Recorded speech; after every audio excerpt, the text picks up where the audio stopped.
I lost everything.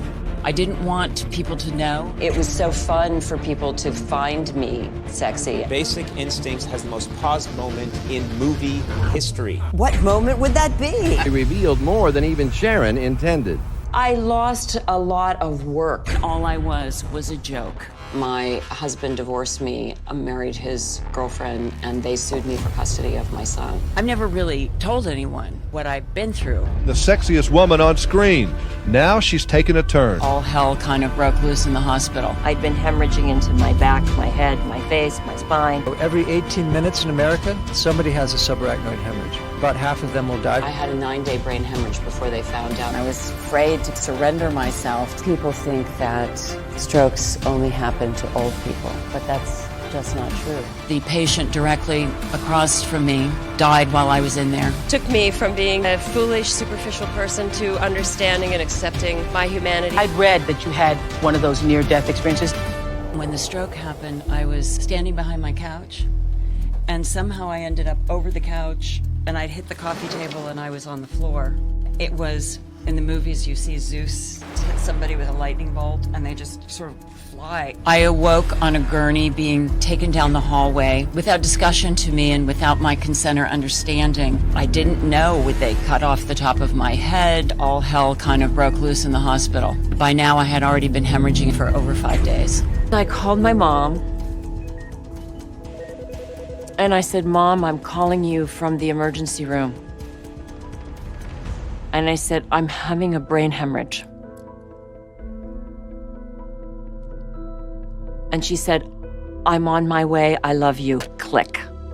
I was on my way to exploratory brain surgery. The majority of people that have the surgery that I have don't make it. I had that whole white light thing. On the brink of death, Sharon found a powerful reason to keep going. I woke up, I really was sure that I wanted to live and be with my son. So I think it was a real choice for me.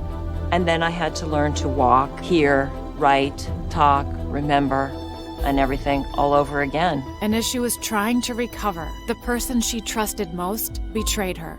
I went home barely able to walk and in just terrible condition. The first 2 years of my life were unbelievably painful.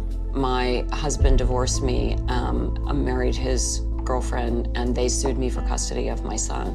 I wasn't strong enough and healthy enough to be in court several times fighting for custody. I didn't want people to know. I didn't want to be wiped out in my business. There was a part of me that felt like, wow, I lost so much.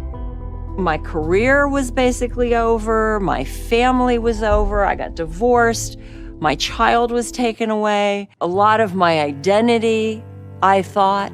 I got down to it. And when I got down to it, everything that I had been before, I thought, I'm not any of those things anymore. It seemed like Sharon had nothing left until she discovered something she never expected. I found parts of myself that I didn't know. Meeting a bigger part of my soul, a bigger part of myself. I cried and I accepted myself. It wasn't just a sad cry. It was just that shedding and accepting that I wasn't the thing I was before. Sharon left her old self behind and started fighting for her son. I just was not in myself. I was like over trying.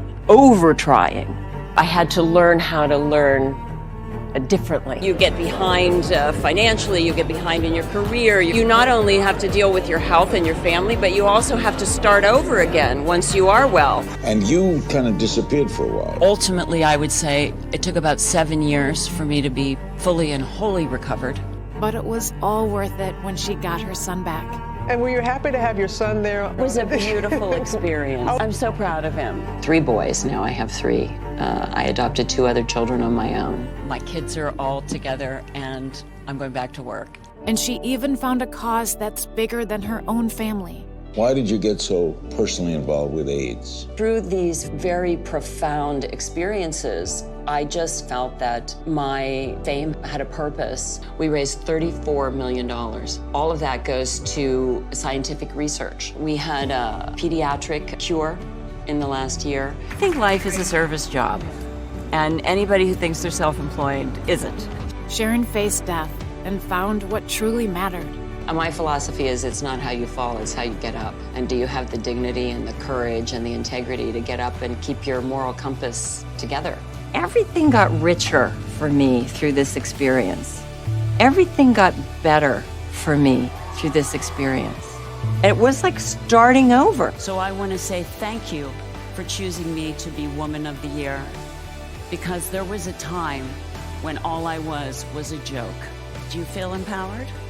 Each and every one of you is going to have a moment like mine, a moment that changes your life, one you might be aware of when it's happening and one you might not. You're going to have one if you haven't had it already, and you're going to be held accountable for it. So the time to decide who you are is now.